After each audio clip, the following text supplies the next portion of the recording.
Hi, Maria. How are you? Good. How about you, Pat? Fantastic. You have a degree in biochemistry. I What is do. biochemistry, and has it influenced your approach in problem solving and innovation? It's a great question given my role now. Um, Biochemistry really is the science of chemistry of the body. I can tell you it's physiochemical processes and all that, but really essentially that's what it is. And it's really about understanding the processes and substances in living organisms. And what I would say about how it's influenced me, and I think this goes to any STEM program, it truly nurtures critical thinking skills, and that's what you really need for problem solving. So the fact that I had that in my educational background really helped me understand and navigate complex and integrated systems. So many find it surprising that you have biochemistry. What made you transition to Mm-hmm. technology and loyalty? It's really interesting, and you're right. 30 years ago, I wouldn't even have predicted this shift for myself either. But about 20 years ago, I had this opportunity to work with Aeroplan and launch their foray into experiential rewards. Before that, so in the early 2000s, Aeroplan was focused on flight rewards. And they needed someone, an organization, to help them launch into other redemption categories. And so this is when I first made that transition into consumer loyalty and really fell in love with it. And I would say what I love about it is the intersection of data, marketing, and technology in really delivering compelling solutions to consumers. And I think the reason it appealed to me was the analytical orientation that there is to loyalty marketing. So it appealed to me from a problem solving perspective, it appealed to me from a complexity perspective, and just the science of marketing overall. Can you share any specific skills or insights from your biochemistry studies that you found particularly valuable in your current role at Bond? Yeah, for sure. I think the things that have helped me tremendously over time and really get me closer and love technology and the work that I do now is the fact that my critical thinking and problem solving skills and and I would have helped me. And also, I think the fact that I spent so much time back then studying integrated complex systems had me less afraid of engaging and learning new territories. And so that's what's helped me, particularly at Bond over the last 20 plus years. So Nortel was known for its innovation and influence in the telecommunications industry. How did your time at Nortel contribute to your understanding of technology and its applications in other sectors? Yeah, so it's interesting because I did start my career at Nortel, and I went from biochemistry. I did an MBA, and then I leaped to Nortel and telecommunications. People would have said, "Why didn't you go into pharmaceuticals?" At the time, but there was something about technology and telecommunications in particular that appealed to me. And when I actually first started at Nortel, I was in the Internet Solutions Group, and I'm going to be dating myself, but that was back in the 90s, right? Mid 90s, when we were talking about networking, switches, voice over IP. And I was working with teams that were selling into carriers and cable companies. And I really immersed myself in all things telecommunications, its history, how it worked, taking any courses that were available to really understand that. And it definitely gave me an appreciation for technology and its true power in changing how we work and our day-to-day lives. It really, I think it sparked my fascination in technology. So, do you at all think back at if you would have taken a different career path with biochemistry at all, like in that field? Because you mentioned pharmaceutical would have been a logical spot, but Sure. have you ever thought about that? It's funny because I've had the pleasure of working with with clients in that space now, and I have lots of people that I went to school with that are in that space, and it's still this. I look back and there's just something about this space that technology that continues to be the thing that feels right for me. So it could have been a path, and there's definitely innovation and so much that happens, especially like if I reflect on COVID and what happened there and the vaccines and the research and developments. That's completely fascinating. And I love monitoring that stuff. But I have no, like, this is what I was intended to do, and this is the path. I think there were many times over the last 25 years I could have taken a detour, and it never felt right. Like, this is right for me. Going back to your early experiences at Nortel, whether it's project management, technology delivery, or other aspects, in your current role at Bond, do you draw on those experiences from Nortel at all? Absolutely. I think there are things that stay with you from early on in your career. And I think I would say there's really three things that have stayed with me since my time there, even almost 25 years ago. The first is project management rigor is critical. It doesn't matter what role you play. It doesn't matter where you are in an organization. Being able to deliver on any initiative is key, and that drives success. So you can paint a strong vision, and that is absolutely important. You need to get people excited and motivated around that, but executing and delivering against that is everything. The second one that has stayed with me since my Nortel days was the power of communication. Communication is so important in engaging people and making people feel like an important part of achieving goals. And so that has been something that stayed with me, or got sparked there, and has continued to stay with me and be reinforced in every role that I've had. And then the last, I would say, and this was just the nature of the organization and being a global organization, I learned there how to collaborate and respect the diversity of styles. So imagine, like, you're working with engineers, you're working with project people, you're working with marketing and sales, and that has stayed with me. And knowing how to adapt to those different styles and work collaboratively to achieve different successes has been critical. And working on hybrid fashion, I reflected back on this, and one of my first managers actually lived in Dallas while I lived in Toronto. So I very much lived that world, and that has helped me navigate as Bond has grown and navigated and expanded to include employees that are now in Europe, in the US. That has been, I welcome that opportunity again with Bond's expansion. So let's talk about, like, today at Bond. So what are the main responsibilities and focus areas of your role, and how did you lead to your current role right now as the EVP of Technology Solutions? Yeah. So in my role currently, I'm focused on delivering scalable loyalty technology solutions for our clients. This includes both our proprietary loyalty technology as well as leveraging partner technology. So my team is made up of, my great team is made up of, like, architecture, platform and data engineering, digital engineering, QA, DevOps, application support, and more for sure. We're extremely proud of the programs that our technology powers, and some of those are programs for Bath and Body Works and Journey Rewards in Canada and much more. So so ultimately, yes, I've covered off kind of the functional responsibilities that I have, but ultimately my goal is to help clients power exceptional loyalty experiences and consumer experiences that drive their growth.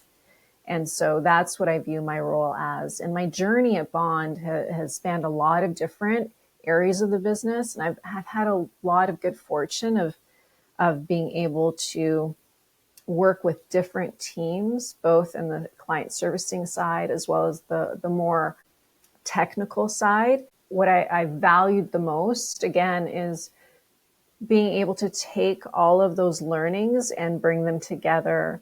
And like, whether there's the client servicing side, the solutions that we develop, and then the ongoing optimization. It has been a journey over the last, like, I have been with Bond for over 20 years.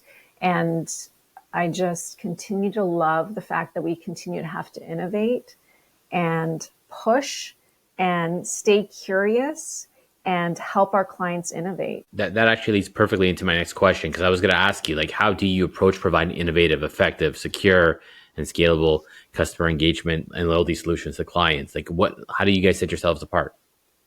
I love this question. And maybe I'll start with the second part of your question. So, what sets Bond apart, in my mind, is the fact that we design, build, and operate customer engagement and loyalty programs, loyalty solutions. And the reason I say that is I truly believe that we are better designers because we know what it is to operate. And we're better operators because we know how to design and develop strategies. Our strategy and thought leadership with the loyalty report and what we observe in consumer attitudes and behaviors also help fuel and play a role in our technology roadmap and our overall service offerings. For example, a few years ago, our report showed that people have the capacity and interest to track multiple currencies. So we've purpose-built our platform to support that. We want it that's where we take these incredible nuggets and infuse that and make sure that we're thinking about that and innovating from that perspective. And on your question around innovation, we look at it from three perspectives, and it's really the McKinsey framework. It's the continuous innovation of the existing platform. We look at adjacent innovation. So over the last year, an example of that would be the fact that we launched a native app with Snowflake called Synapse XI to support personalization capabilities, as well as creating that unified customer genome for customers that want to just be able to use Snowflake technology. And then there's transformative innovation that has us look a little bit more long term, but continue to stay connected to that.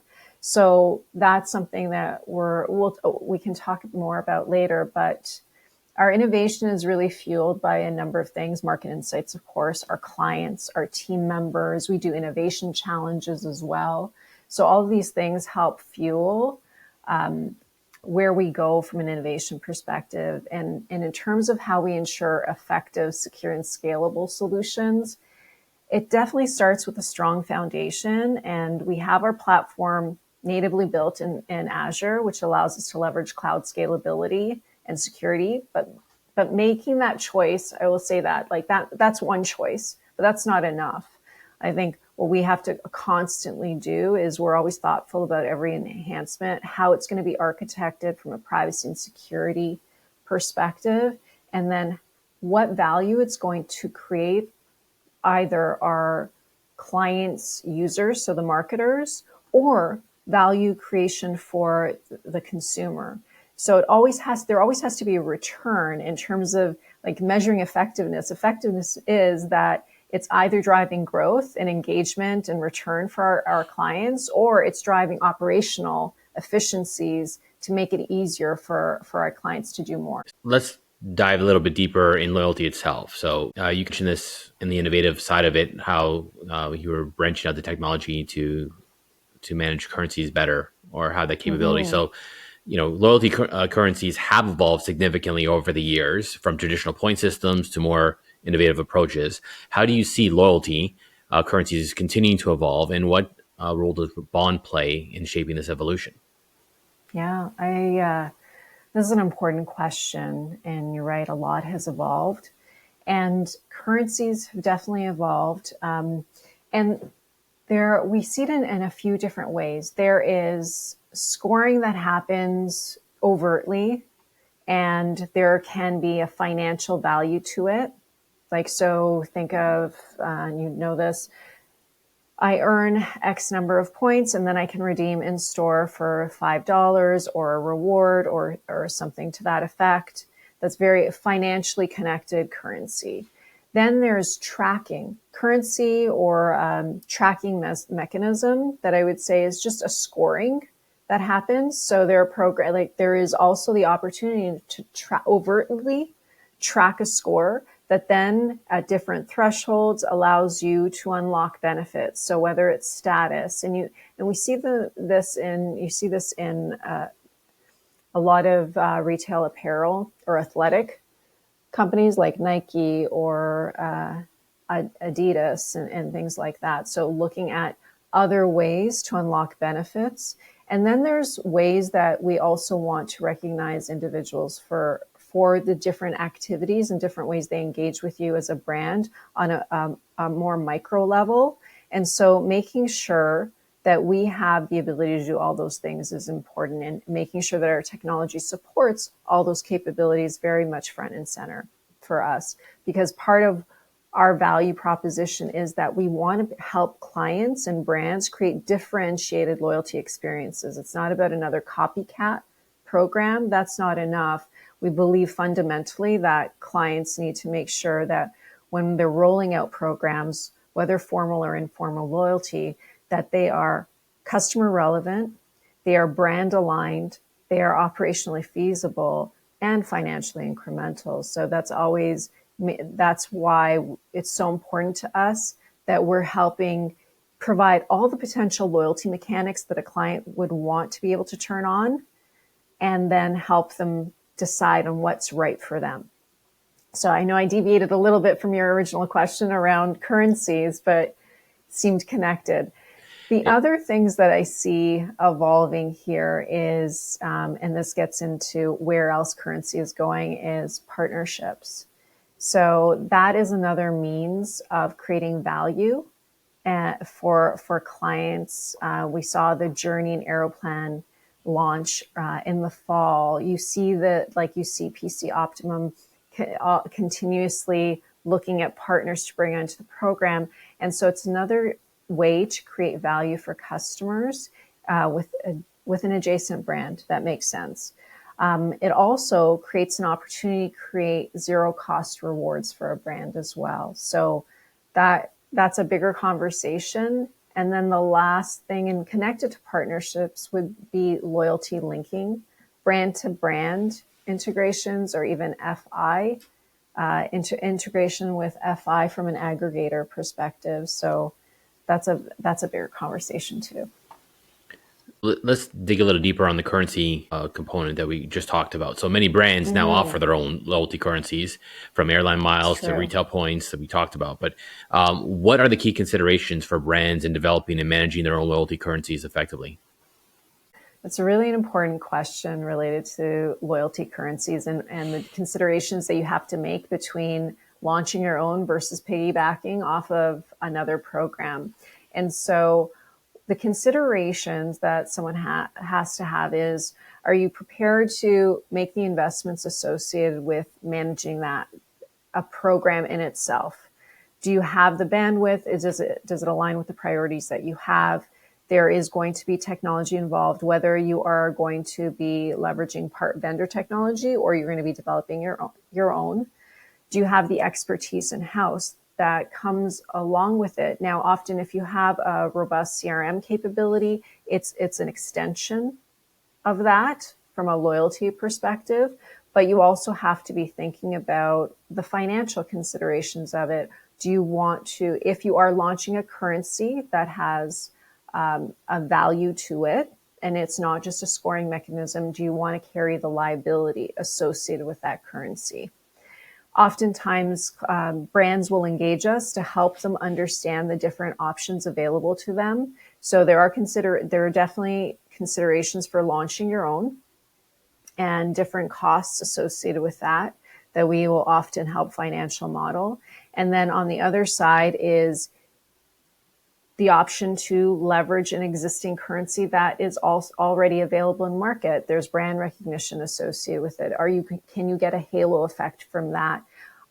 The big question in that, when you piggyback off of another program, are you going to be able to access the relevant data that you want to help drive your own customer engagement initiatives?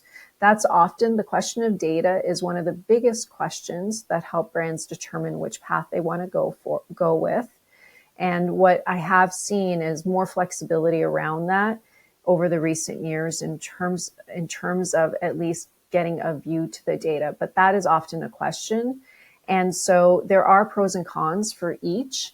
And I would recommend engaging a company like Bond to help you work through that, or have a brand work through that, because there are considerations and there are trade-offs, benefits to each approach. So we talked a little bit about the mobile app that you guys launched earlier, but with the rise of digital wallets and mobile payment systems, how do you see loyalty currencies Mhm. integrating with these technologies to enhance customer experience and drive engagement? Yeah, of course. So we are seeing integration, and I think one of the things we know from our study is people often don't know the balances that they carry in the different programs. One of the benefits of the digital wallets has been the ability to have better visibility to that. Again, you have to leverage the mechanisms available, but you can make that more prominent and present for customers through those means. There is obviously work to be done to integrate those with those technologies, but we're also seeing, but we're also seeing that other solutions come to market trying to bring together all your loyalty currencies in one place. It's something to watch for. It's I know some brands are exploring that, but making sure that you're deliberately you're thoughtful about what data you're giving up to these other providers. But from a digital wallet perspective and mobile payment mechanism, we definitely see the opportunity for the presentment of points balance. And then obviously we want to be able to help clients, especially financial institutions that have credit card loyalty programs. You want to, one of the biggest opportunities has been to create a means for redemption at store in real time rather than have to go to a catalog to do that redemption. I think we've made strides in making redemption available from an e-commerce perspective, whether it's Apple, Best Buy, and all that. But POS redemption is something that continues to be something that is top of mind, and we're excited to help clients bring to market. That is amazing how quickly that evolved. Before you had to get a Mm-hmm. catalog of something and order something from it. It's amazing how real Yes, time and more e-commerce features have been enabled in just really a short period of time. it's So a lot has evolved in the last few years for sure.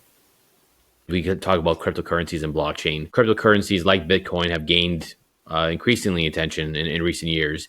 Do you see a potential role for cryptocurrencies in the loyalty space, either as a reward or a technology solution? Yeah, this has been I know you and I've had some conversations about this. So, do I see a role for cryptocurrencies? For sure.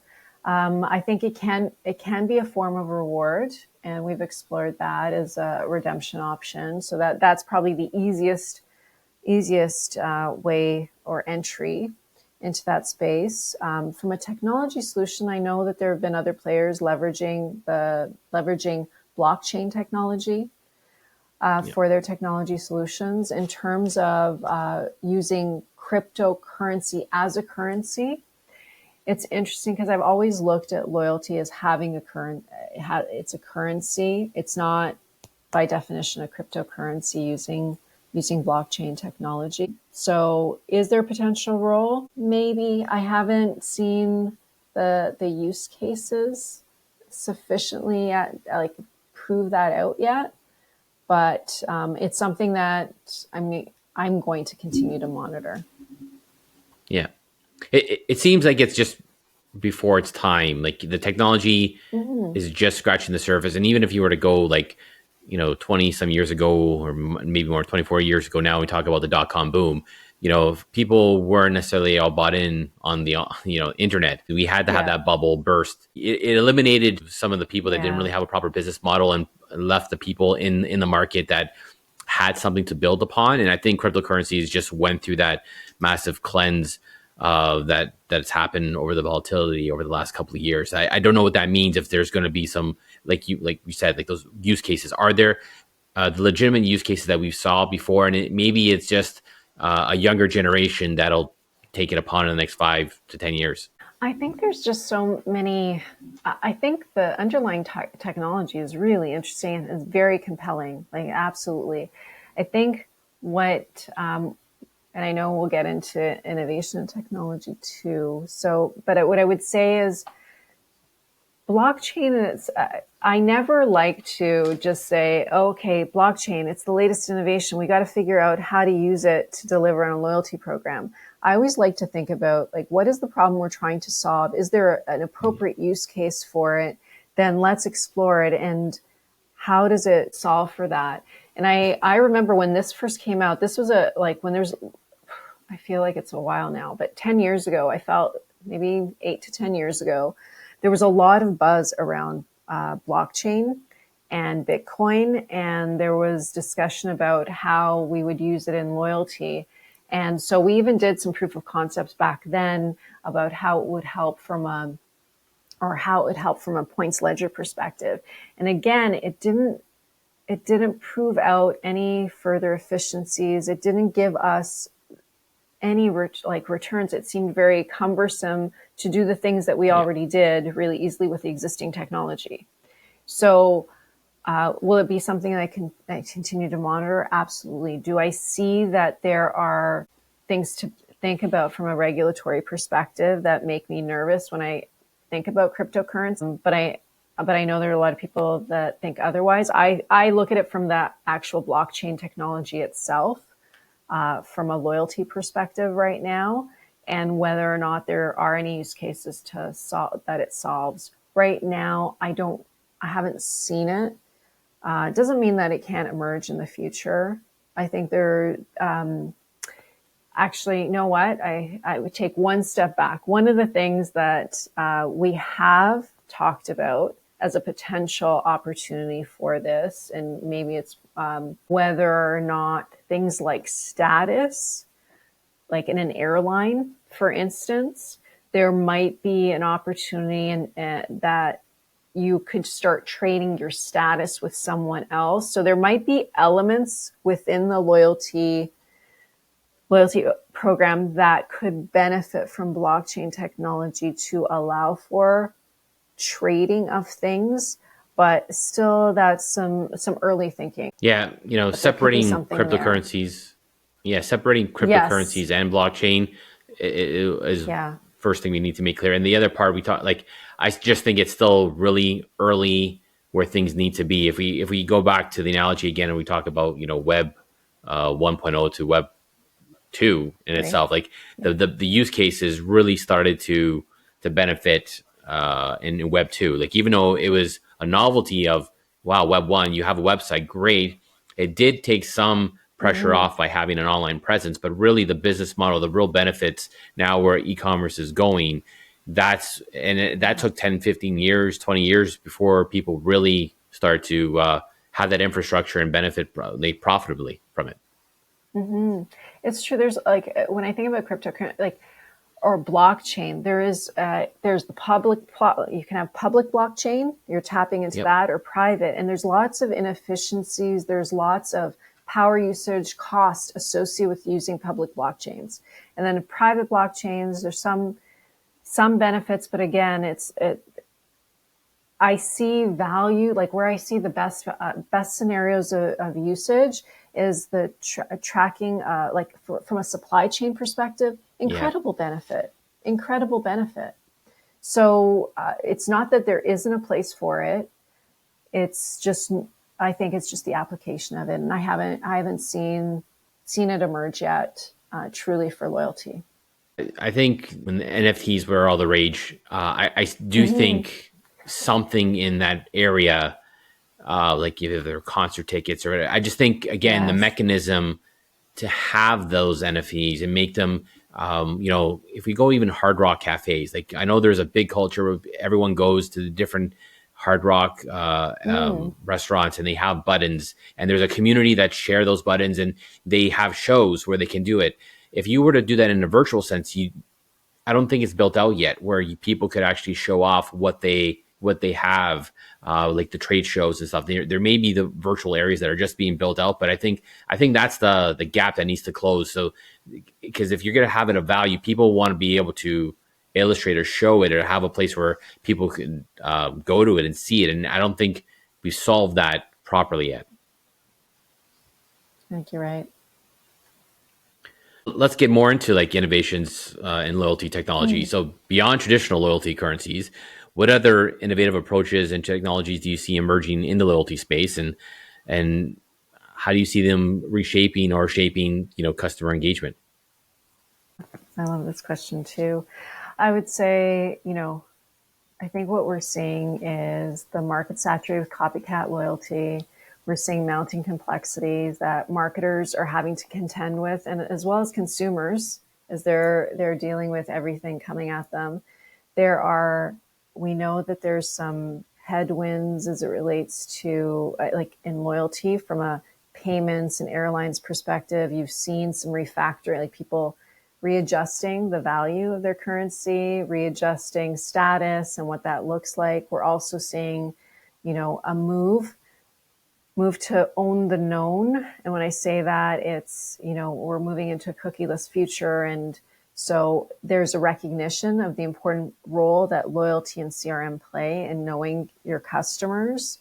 So I think a lot is happening from that perspective. When I look at where are we going, I think linking of the loyalty landscape. I know we've talked a little bit about partnerships, but I think we'll see more of this. So more use cases to bring partners together or aggregate, like FI aggregators together with a brand. And I think we'll see more of that happening. I would say we've been looking at how we can actually also think about share of wallet. Like as one of the things that loyalty has done right is have a view to the spend, like have a really good view of spend within the brand. But what we never know is the ability for them to spend more with your brand. And the only way to do that is start to view and understand where else they're spending in your category.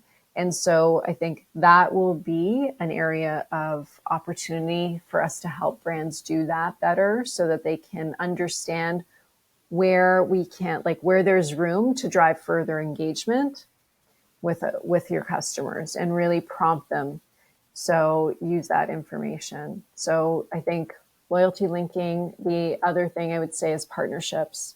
I mentioned it before, that is going to be like loyalty linking might be the mechanism to support those. But again, finding ways to leverage adjacent brands, that will continue to be something, because it's something that we see more of. Like we see Aeroplan and Journey. I see that in the States with Ulta and Target. And the collaboration is about how do we bring more to customers, and that will shape customer engagement strategies. So personalization is increasingly important in loyalty programs.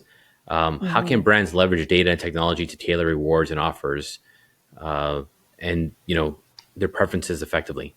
I think what has plagued people is the promise of one-to-one. And I think, and like people have more data than they know what to do with these days. And so I would say it's not that they may not have the data or the technology to do this, but I think they might be trying to get to like this ideal state when I think there are steps that can be made more pragmatically. We often are talking about pragmatic personalization. And so I think the first step is a first step. And so I think there are a lot of brands doing really well, and they're making progress to a more sophisticated state. I think you can get a lot of credit for being personalized with just recognizing people for what they're already doing with you. And so I would say take a moment to do a bit of an inventory, do some workshopping. And personalization touches all parts of an organization and requires input from a lot of parts of the organization. And if you need a partner to help facilitate that conversation, do that. But it definitely just does start with having some discussion and understanding what you have and understanding what you want to accomplish. And there's some base use cases to start that journey, and then you can get more and more sophisticated from there. From a rewards and offers perspective, I think, again, there are ways you can be very tailored just even in recognizing what they're already doing with you and serving that back up to them as something specific to the individual. So there are a lot of, I think, base things that people need to do. I know I probably repeated that a few times, No, but I, I I, think I think those are pragmatically. all, yeah, I think those are all great points. I think what's, you know, in an earlier episode that I did on digital marketing, I was talking about, we talk about personalization, and even to this Mm-hmm. day, email marketers struggle with getting content out to people. And I used to Yes, work at a company that had, that primarily did it for Fortune 500 companies. And back then it was a big deal to do multivariate testing, and it required an elaborate team, professional services. And yeah, now today with AI, a click of a button, boom, you have multiple it's versions. true. The AI is calculating to figure out what's the best way to get you the best offer with the right content. And I think when we talk about personalization, that's the same thing. Like, I think we're just scratching the surface, where we had this promise for over 20 years. We've had the Mm-hmm. data. We had a lot of difficulty in tying it together and creating those assets and content to get to people what they need to do, what they Yeah. need to see, or what we can be more relevant at that time. And I think right now we're at that point in stage where the technology is there that allows us to do it in a meaningful way. I think to your point, I think what we often see, you have the data, you have the technology. Sometimes it's looking at your people and processes to make sure that you have those in place to actually do what you want to deliver. And sometimes it's just inventorying that a little bit and enabling them. Like maybe there's training there, maybe there's a reframing that needs to happen. Yeah. So this is where some change management can help support the process. And when we look at it, and it's funny because yesterday I was talking about our Martech consulting practice, and yes, we can, like, we talk about assessments and data audits and all that other stuff, but the biggest part in making any like tech implementation successful or delivering on certain use cases is that change management and the people and processes that are part of that journey. So, I actually did an episode on that as well, where the did you? person was speaking, saying, the key there is to get the buy-in from people, like Yeah. work with them. Don't Mm-hmm. dictate to them. It's actually working with them, get the buy-in to make that change. Change is scary for a lot of people, so having the It ability really to is. get people bought in, and have them understand how they contribute allows for you to be much more successful. People have done a lot, like you're right, like people have been in certain roles for a long time, doing things the same way for a long time, and it's been successful to a certain point. Then to have them like tell them, no, we're going to change. Yeah, there is, I think, even getting like brands off, like think about brand direct mail. Yeah, People have relied on it for decades, and it has played an incredible role and still plays a role. yeah. But digital is an efficient and effective means of reaching customers. And especially if you've got them, if you already have them as part of your loyalty program or CRM, like it's striking that right balance and having people think about that omni-channel personalized experiences Yeah, is an evolution. ad tech is definitely having a resurgence right now. I know of a few companies that are basically reinventing the way direct mail happens, so that you can attach it.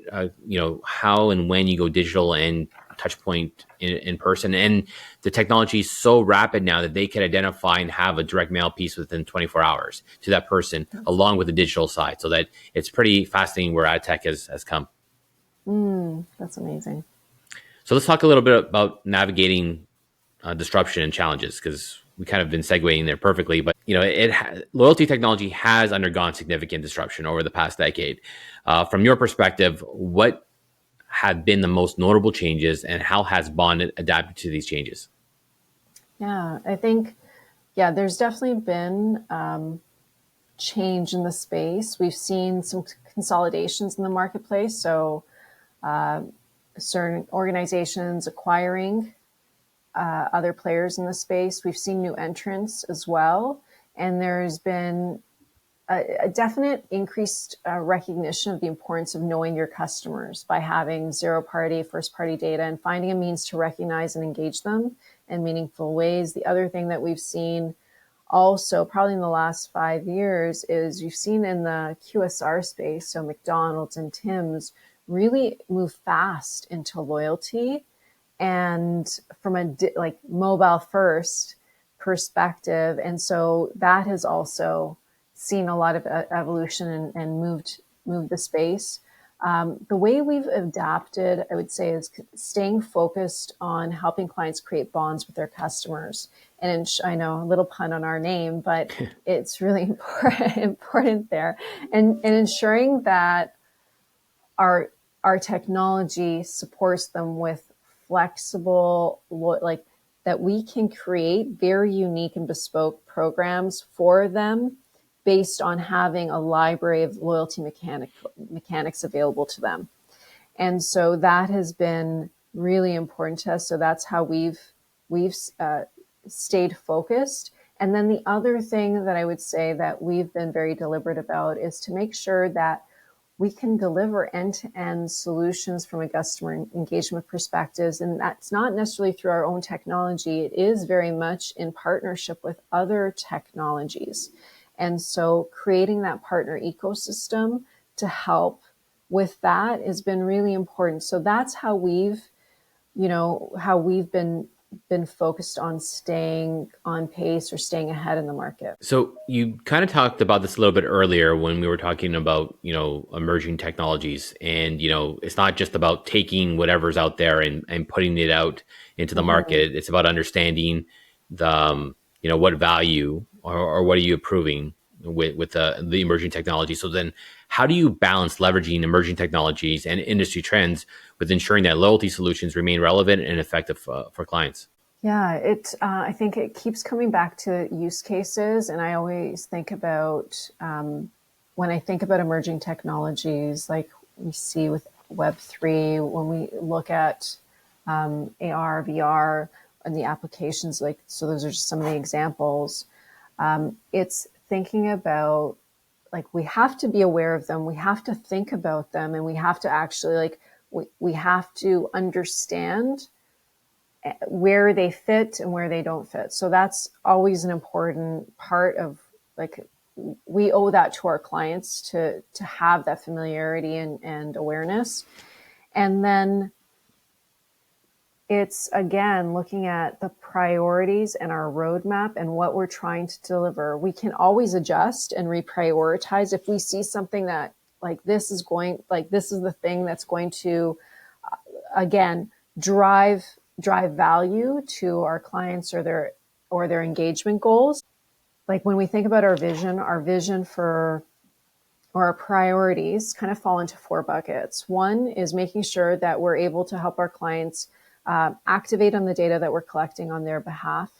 The second is around making sure that we have the tools that drive marketer effectiveness. So making it easy for them to deliver on their engagement objectives. So whether our consoles or administrative modules are easier to use, or we weave, like, let's use Gen AI as an example. One thing that I'm eager, or I love about Gen AI, so that's an emerging technology that I am more excited about.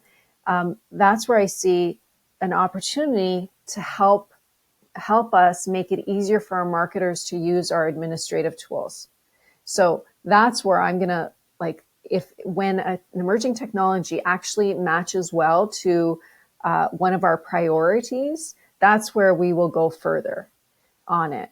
And then, sorry, I know I jumped, but those were the two. And then visualization and bringing insights to our clients that they can use, again, to act on. Anything that helps us deliver that is critical. And then foundational, that fourth bucket, is just all the core things that we need to constantly be thinking about: security, fraud, compliance. Those are going to be the table stakes that we're always thinking about. But when I think about emerging technologies, I'm always thinking about, and our team is always thinking about, how are they helping us move those things forward? In what ways do you think the pandemic has influenced the loyalty landscape? Where do you think the changes? Where have you seen them, or have you seen I any think changes or influence? Yeah, I think it drove a focus on seamless experience between digital and physical world in real time. I think real time, or near real time experiences has kind of, I think the expectation rose over time. We've always supported real time integrations with clients from a earn and redemption perspective, and I think what I've seen is, or I'm understanding is, that's not always the case in other places. So that has definitely risen in focus. And then the digital, you often hear digital, but the idea that essentially more omni, like basically what I can experience online should be the same as what I can experience in store from what I can see and what's available to me. So I think that expectation has risen. I think there's a focus on experiential elements more so now. So we know that almost 75% of what drives loyalty program satisfaction is the experiential side of a program, not only the financial. There's always been a focus on the financial rewards, but that continued. Like, I think people are recognizing that more and more. So whether that's access, status, what are those things better servicing as a result of my status in a program? Those are the things. And then ease of use and how I engage and was supported in the program. Those are the things that have definitely emerged and gotten heightened focus. And then what we've seen coming out of the pandemic would be some right sizing on the financial front. And I think that's where you see some of the activity from the airlines, from the retailers on what's happening right now as a result of the inflation that people are experiencing. So, and then as I mentioned, the airlines tier status adjustments with some backlash being experienced by the airline. So this is the fun part of the show now, where we get to learn more about you, Maria. Yeah. Outside of your professional life, what are some of your interests or hobbies that you enjoy? Yeah, thanks. So things that I enjoy. I love to travel. I love some people coming out of the pandemic. I fell in love with Formula One. The Netflix series sucked me in. And running. I love running, and I have a family with 3 boys, so they are obviously an important part of my life as well, along with my husband, of course. Can you share with us a book, movie, or a piece of music that has impacted you personally or professionally? Yeah, I think about 10 years ago, I read the book Lean In by Sheryl Sandberg. She was the COO, I believe, of Facebook at the time. It was very inspirational. It was very eye-opening for me. I've never actually, I will say, for those that don't know, it spoke about how women need to lean in and be present at the table. And it had a lot of great facts, and it just spoke about some of the challenges that women had faced and some of the opportunities and how we could improve. And it was interesting because I'd never had thought about a lot of that before. I've been very fortunate in terms of how I've been raised. I have never felt like my gender has actually gotten in the way of my career at all.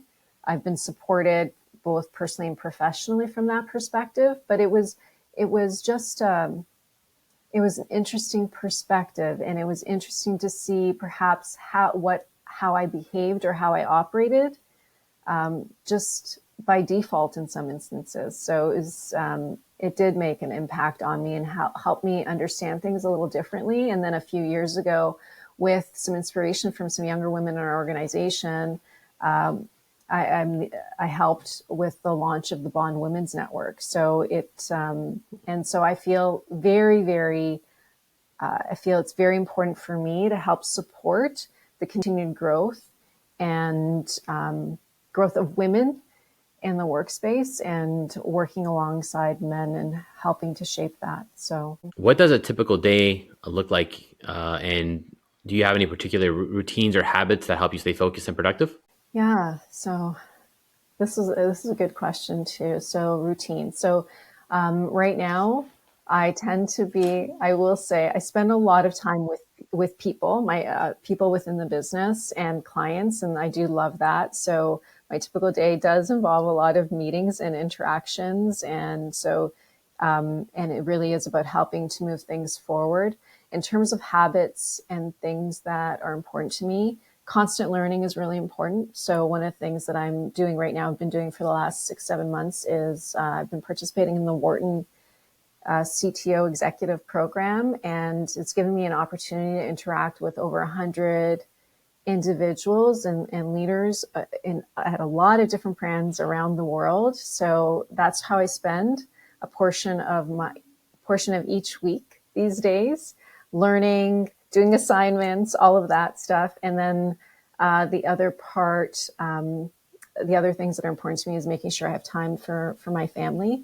And then also in supporting them as they're getting older. I have 3 boys that are at different stages, high school and university now. So making sure that's important to me. And then the last thing is, now that I'm at a certain stage in life, it's important for me to stay healthy. So I focus in on making sure that like either I'm running or I'm going to the gym at least 4 to 5 times a week. And that just helps bring clarity and just has me focus on something different than always the work and other things. Well, thank you for joining today, Maria. But before we go, what's the best place for people to connect with you for those that want to get in touch with you? Oh, thanks, Pat.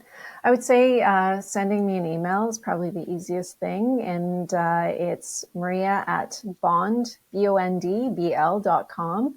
And also I am on LinkedIn as well. Amazing. Well, thanks for joining. Have yourself a great day. Thanks, Pat.